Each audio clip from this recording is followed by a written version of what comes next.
with you this evening. Just want to start off saying your group is an outstanding group. It's something that I visit with a lot of people throughout the state and see many disparate parts that aren't being brought together in a productive manner. So I really do appreciate the opportunity to be here. From a 20,000 foot level, Marbionic is an economic development program that's sponsored by the state. It's a certain amount of money comes in from the state every year. We support up to about 26 scientists, anywhere from senior scientists through some of our laboratory technicians, as well as the Business of Biotech program, which is taking individuals with a PhD or postdoc in the sciences. They do another postdoc in one of our labs, but at the same time, they pursue an MBA. So what we're trying to do is create a new set of clones coming out of the institutions that aren't just focused on the academic side, but are actually focused on the business side. And part of the intent is hopefully they'll develop products or processes in their postdoc work in the laboratory where they can potentially spin out. There we go.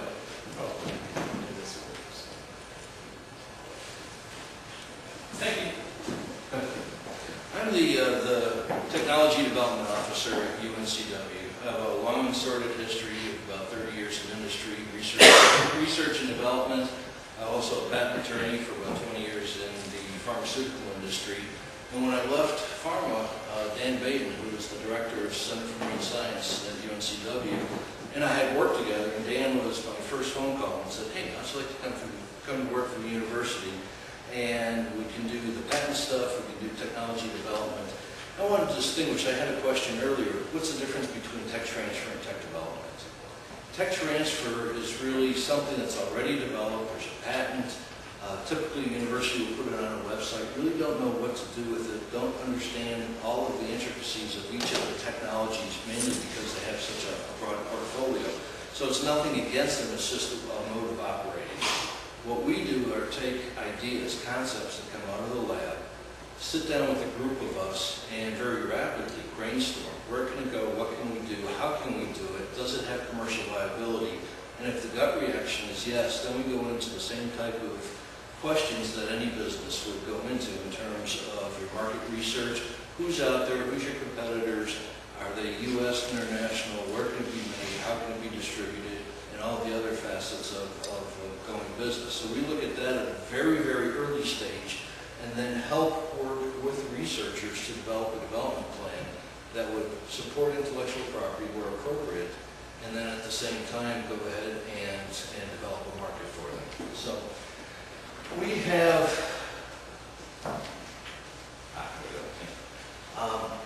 have all sorts of things going on, but I thought maybe this evening and possibly for a later conversation we can go into a lot of the other areas that we're working on, because it's a broad spectrum. But this is one area. Mariculture is an area that is an industry waiting to happen, not just here, but throughout eastern North Carolina. It's an opportunity to move industry into Tobacco Road. This particular industry, and in part, replace some of the losses from the tobacco. But the topics are just generally about mariculture, the mariculture research, and I'm going to cover each one of these points. So there we go. The opportunity with mariculture. Most people don't realize that 70% of all of the seafood that comes into the that's eaten by Americans is produced offshore. What you really don't know is much of what is labeled as X is actually Y or Z, particularly from Asia, because there's no standard markers to be able to tell what you're eating. So there's a tremendous opportunity. You look at what's going on in the Gulf right now, an absolute disaster from a seafood perspective, from shellfish, finfish, and shrimp. And there's the opportunity from a national security perspective as well as from a business perspective to do something differently. And the future of local mariculture, the bullet points under there are consistent with any business that we hope to spin out. Just as a side note, the Erskine Bowles, the president of UNC System, had realized correctly that The entire 16 universities within the system are extraordinarily talented at creating new technologies, new inventions, new processes. But what we typically do is we write about them, we tell everybody about them. Some of that is used for future work, but so much of that, especially from a pharmaceutical perspective as well as other technologies, the electronics area, if there is an intellectual property associated with it, it's a publication, that's all it is. So Erskine Bowles came back and said, you know what, institutions or universities, it's now time to start partnering with your local communities or with your state and create an economic development opportunity. And that's what Marbionic's been doing for about 4.5 years now. Before Erskine came out and said, hey, move this way. But it's consistent, and we have a little bit of a jump on it. So the opportunities in the future of local mariculture are the same with any of the technologies that we have. We're looking to create jobs, create opportunities, grow a business locally, and support the community.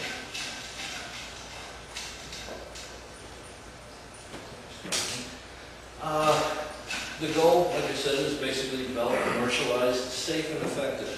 We don't have the safety in our mariculture right now because of the amount of imports that's coming in. 50% of all seafood that you eat today is actually grown through aquaculture and mariculture. Aquaculture is the freshwater side, mariculture is the saltwater side of it.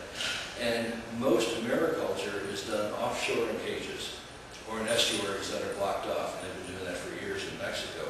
But the cages, I actually saw, we were preparing a marine biotechnology overview, and I saw a picture out of China where you could actually see the reflection of cages, the sunlight off of cages in one bay. Well, it's fantastic for production, but just think about the environment that those fish are living in and what it's doing to the surrounding environment. It's killing the corals. The corals are the basis for a lot of activity within the seas that go all the way up the food chain. So it's a short-term answer, and we believe the long-term answer is bringing the mariculture, finfish, seafood, onto land, put them in tanks and grow them. Species that we focused on so far, the summer and southern flounders, black sea bass, which is really our big passion, and that's what I'm spending a lot of time on. And then sea bream, also known as red porgy. But we take these, well, I'll kind of walk through it. We have a center, it's called Harbor Island out on Wrightsville Beach. A lot of people don't know that we have this. A lot of extraneous stuff. It's a water tank. This right here is our hatchery, and we actually go to show a couple of slides.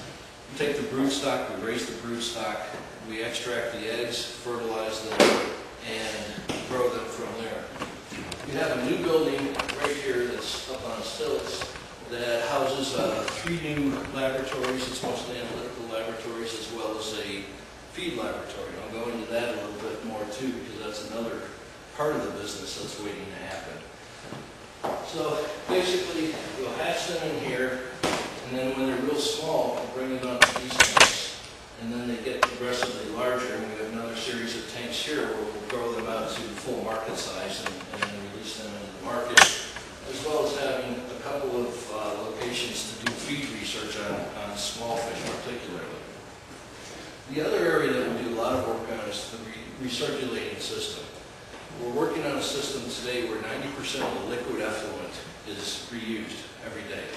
It goes through filters, it goes through microbial action, and we can use 90%. Our goal is to get up to 99% and possibly even 100. We think that's within range, where we can move it offshore where you don't have to worry about the liquid effluent, and the solid effluent is treated in a traditional manner, and there's a number of different technologies that can be used, but you can end up selling the solid effluent.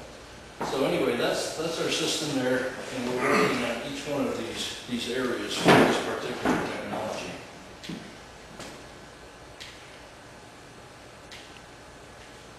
There we go. I'm going to skip this because I go into a little bit more detail with each one of these. I want to allow some time for discussion. Our real goal is net protein gain, and as we have an increasing population worldwide, there's a demand for protein. For religious or other reasons, sometimes just environmental reasons, you don't always have the animals to. Bottom line is we want the aquariums to become green, we want the zoos that have saltwater fish to become green, or freshwater. Find a food source for mariculture. We have another industry that we're hoping that we can launch here in Wilmington. We're in the early stages of development. By the end of the year, we'll have a pretty good idea if we're successful with the development. We'll continue doing additional species, and I'm hoping within about a year we'll spin off our first company out of the Marine Science Center. That would be at least marketing with the intent of building business and creating manufacturing opportunities. So we'll do the manufacturing, the distribution, the whole 9 yards, and all of the agriculture research. This is just a slide on the circulating system that I mentioned. The cool thing about this is that you have your fish, the effluent from there can feed microalgae, and the microalgae are then used for the bivalves. And I'll show a slide in a little bit that we have a $3.5 million, 16,000 square foot oyster research factory that's opening in 2 months. And the research there is intended to find ways to circumvent the issues that they have from Maryland and Florida and all the way through the Gulf with certain diseases, and particularly viruses, that wipe out the whole Chesapeake Bay population, the majority. Most of what you get out of Chesapeake Bay is an Asian hybrid that was brought into the United States because the virus killed off. We want to use the indigenous species and find indigenous species that can be replanted and still have the antiviral capabilities. So we're taking a look at a way to use the effluent to grow the algae to feed the bivalves that will also filter the water that can recirculate back into the fish, so you build an ecosystem. Breeding isn't too exciting. I sure wouldn't want to be treated the way the fish are, but basically we raise brood stock, and we estimate how many pounds we need on the outflow of grown, for example, black sea bass, and then we extrapolate backwards how many eggs do you need, how do you produce the eggs, and then how much brood stock do you need. The market research is really key too, and people sit there and say, how do you know you have a market? Well, we've gone from Philadelphia to Atlanta, stops in Boston, New York, then Charlotte, Chicago, San Francisco, and Raleigh. And we have a grad student that worked in the business school that would take the fish, go to pre-selected but blindedly selected white tablecloth restaurants, present the fish, and say, tell us what you think. So they put it on the menu for the night, prepare the fish, and bring it out. And we have rave reviews so far, particularly with the black sea bass, and said how many thousands of pounds can we get. We think right now, with the limited research that we've done from New York to Atlanta, up to Chicago, we can support an industry of at least 3 million pounds of black sea bass fillets annually. That's a lot of fish, and that's only the beginning. One of our researchers in the business school, the School of Economics, is trying to obtain a grant and bring that over to Europe. So we'll be going through London, Paris, Brussels, and 1 or 2 other locations to do the same type of market research. So this is, I hope you're getting the impression that this is not a typical university activity, where we're doing research, the development, the translational work that bridges that valley of death, some of us were talking about earlier, and brings it all the way into the marketplace and building the market by ourselves and with some, we're not doing 100%